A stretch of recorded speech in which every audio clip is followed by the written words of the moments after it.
La mayoría de los abusadores no se parecen a la persona que vemos en la televisión. No se parece a John Wayne Gacy, no se parece al gran monstruo aterrador debajo de tu cama. La mayoría de abusadores se parecen a tu vecino de al lado, se parecen a tu pastor o a tu maestro, o al tipo de la tienda de la esquina, a tu abuela o a tu abuelo. El verdadero hombre del saco se parece a alguien que conoces y en quien confías, y eso es lo que lo hace tan aterrador. Hoy hablaremos de un hombre llamado Jack Reynolds. Ahora, por todo lo que estoy recopilando de lo que él ha dicho, él trabajó en una escuela, era profesor de educación física o entrenador de baloncesto o fútbol. Tenía una conexión cercana con los estudiantes de la escuela y terminó siendo sentenciado a 12 años de prisión y ahora es considerado un depredador convicto. Esto fue en la década de 1980. Sin embargo, desde hace más de una década ha estado dispuesto a salir a dar entrevistas y a hablar sobre el proceso de grooming. Y la razón por la que su entrevista es tan escalofriante para mí es porque, como dije al principio, los abusadores no se parecen a la persona aterradora que vemos en la televisión. Se parece a los entrenadores de fútbol, a tus amigos o a alguien en quien confías, y esto es lo que los vuelve increíblemente peligrosos. La primera pregunta que le hacen a Jack es cómo lograba quedarse a solas con ellos, y él dijo claramente, grooming. How did you get them alone? Grooming. I would check out their family situation. I would check out their clothing to see how well they were, financially. I would check out their social interaction with other kids.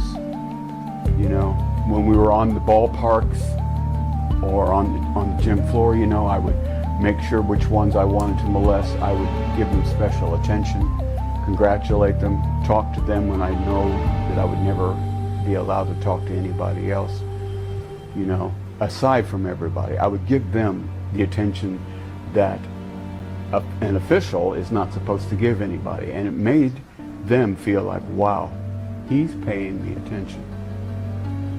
It is a direct form of grooming. Were there certain characteristics that you looked for in children before molesting them? In children, yes, but more I also looked at their families. If I thought the father was a threat, I would not approach the child. If I thought that the child had friends that he would tell, I would not approach him. If I thought the child had friends that were in the same capacity he was, I would approach him. For the simple fact that if I could molest him, I could lure him into believing, grooming him into believing that he would enjoy it. And therefore, I could manipulate him into having his other friends come and be molested by me as well. So perhaps a child that doesn't really have a whole lot of friends, maybe not really a strong family, things like that. Yes, no spiritual values,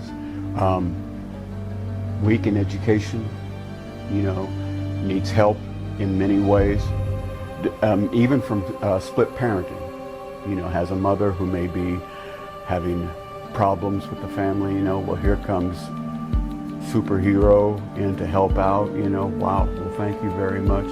No problem, you ever need me to take them away for the night so you can have a night out? No problem.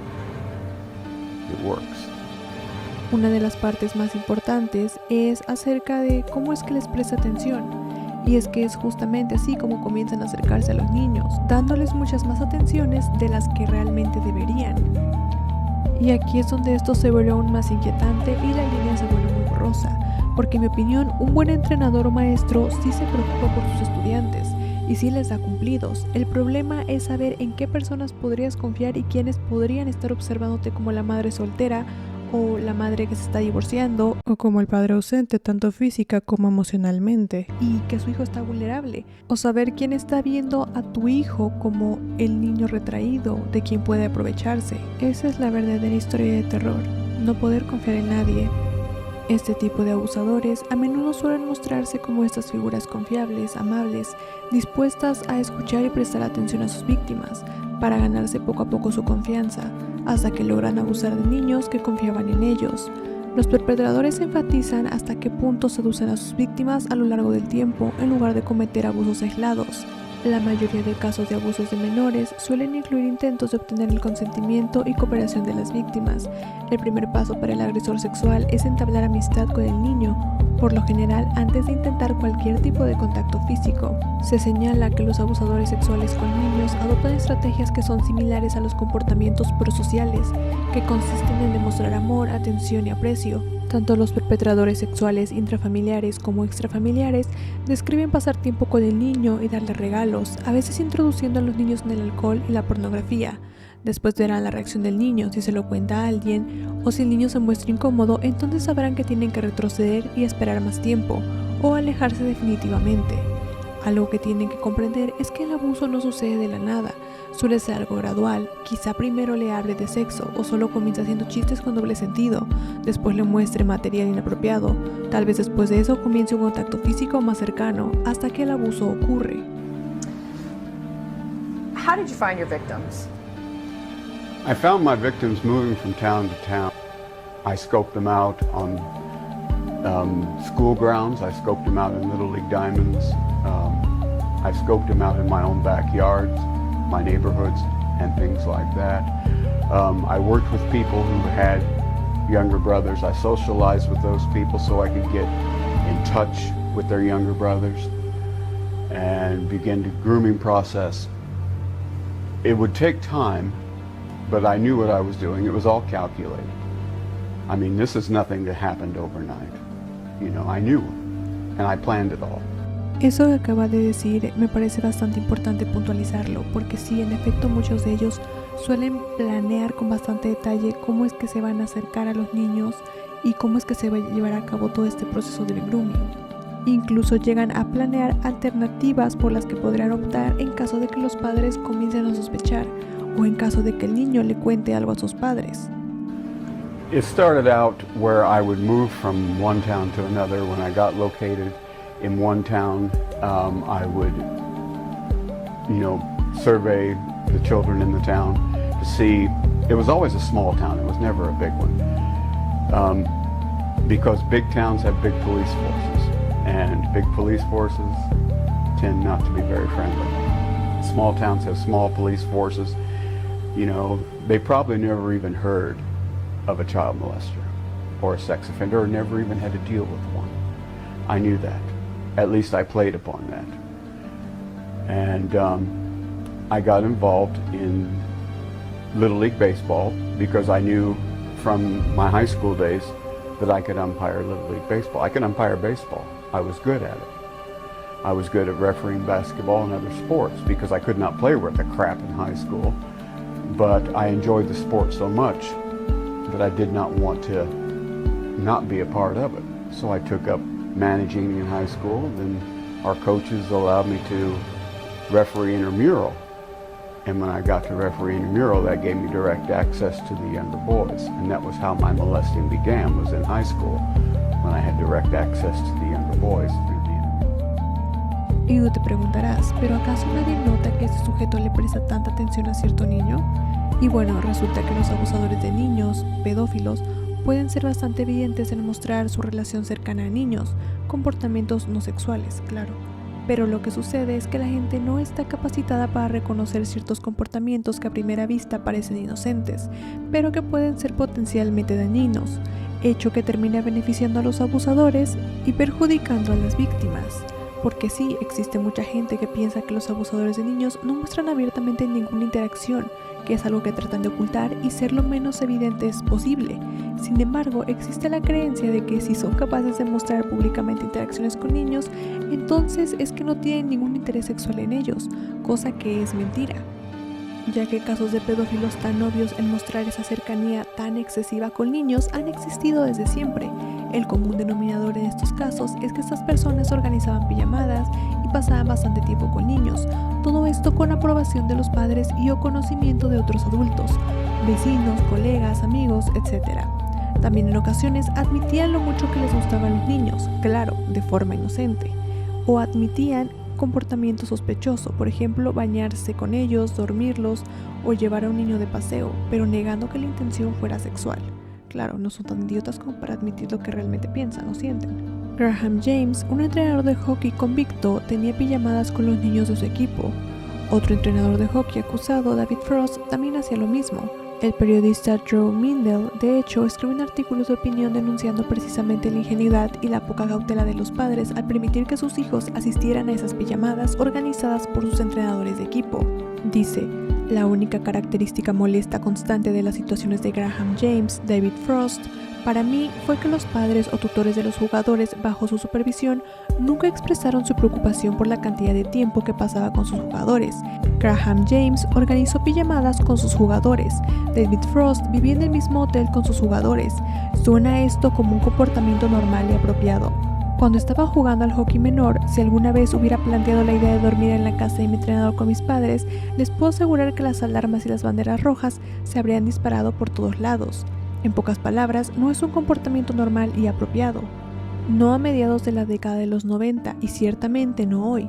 Si bien no tiene sentido volver a victimizar a quienes ya sufrieron a manos de James y Frost, uno no puede evitar preguntarse dónde estaban los padres de sus víctimas en el momento en que ocurrieron los ataques. David Milhoan, un entrenador de fútbol, también invitaba a los niños de su equipo a pijamadas en su casa e incluso con el conocimiento de sus vecinos. Sandusky, otro entrenador de fútbol condenado por CSA, escribió una autobiografía en el año 2000, mucho antes de que fuera acusado, donde relataba cómo amaba a los niños, lo mucho que disfrutaba de su compañía y cómo le gustaba abrazarlos. Obviamente todo esto lo encubre bajo una fachada de inocencia y solo en retrospectiva se puede analizar sus verdaderas intenciones. Incluso el título, Tocado, parece espeluznante en retrospectiva, considerando los cargos sexuales presentados en su contra y la tierna edad de sus acusadores. Él habla mucho en ese libro sobre abrazar a los niños, sobre amar, estar cerca de los niños, dijo el editor de David Newhouse, cuyo periódico The Patriot News publicó la historia de Sandusky a Piers Morgan de CNN.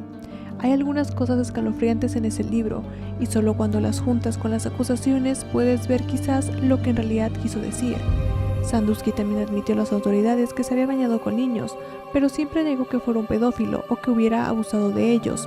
Incluso cuando fue encarcelado en 2012 por abuso sexual infantil, hoy en día lo sigue negando. Lo mal capacitada que está la sociedad para reconocer el riesgo de abuso sexual infantil. Uno no puede evitar preguntarse por qué sucede esto, por qué estos pedófilos / abusadores de niños se sintieron con la libertad de ser tan evidentes en mostrar su relación cercana a niños.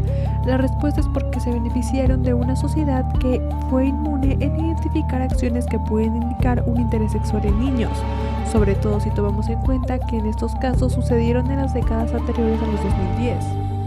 Como las personas a su alrededor no desconfiaron o si lo hicieron, no hicieron grandes acciones para impedirlo, entonces pudieron seguir mostrando todas esas conductas sin preocuparse en ser atrapados o detenidos.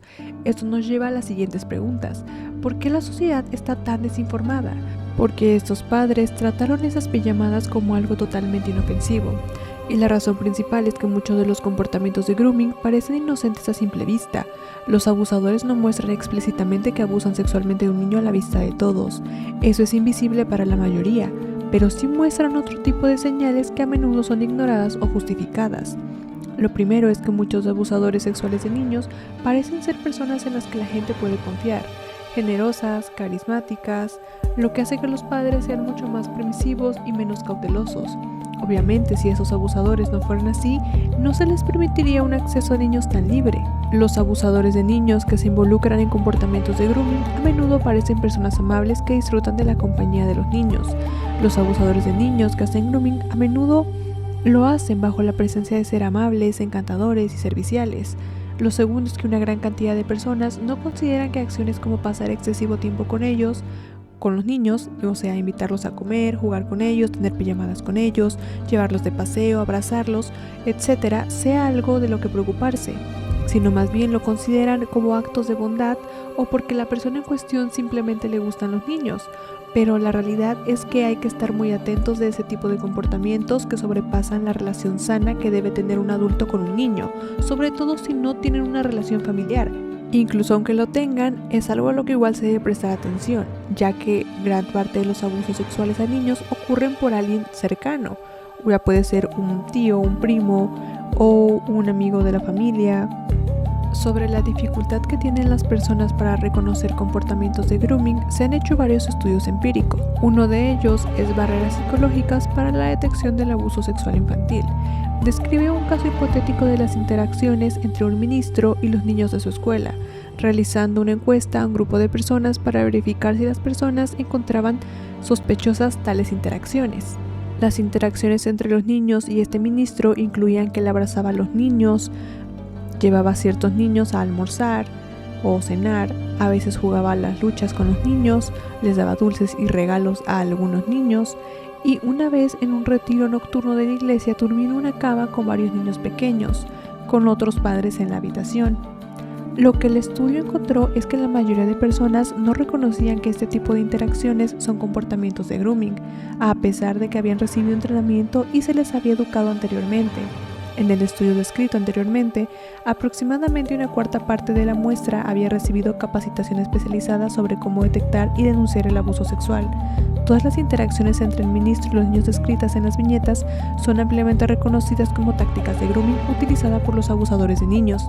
Sin embargo, las calificaciones medias de estas personas capacitadas nunca superan el 30%.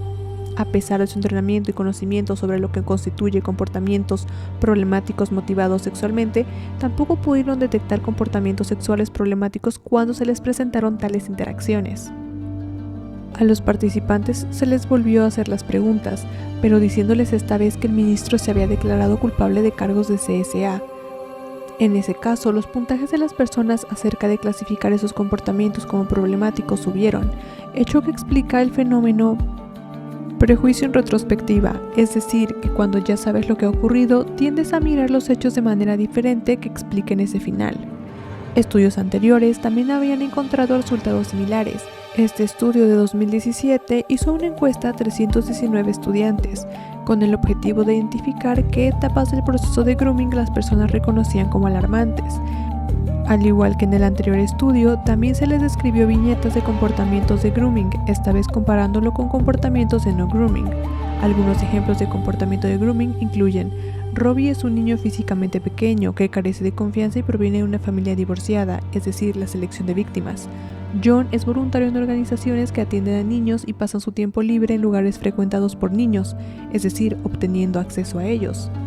John presta especial atención a Robbie y compra regalos solo para algunos jugadores, es decir, desarrollo de confianza. Y John se pasea con los niños y les da abrazos a algunos jugadores, es decir, insensibiliza al niño para que lo toque. El estudio encontró que no había diferencias significativas entre los dos grupos, no grooming y grooming, en las calificaciones de probabilidad de que la persona descrita fuera un abusador de niños. Por lo tanto, los participantes no pudieron identificar los comportamientos que emplean los abusadores de niños según la discusión del artículo. Los comportamientos de grooming sexual tienden en sí mismos a no ser abiertamente de naturaleza sexual y pueden parecer inocentes, como abrazar a un niño, trabajar o ser voluntario con niños, o mostrar atención a un niño. Estos tipos de abusadores de niños manipulan intencionalmente el entorno que los rodea para pasar desapercibidos más fácilmente. Un abusador puede parecer que actúa de forma inocente, mientras que los comportamientos pueden tener intenciones desviadas. Por lo tanto, no es sorprendente que las personas tengan dificultades para reconocer el grooming sexual como abiertamente preocupante, dado que tiende a ser discreto por naturaleza.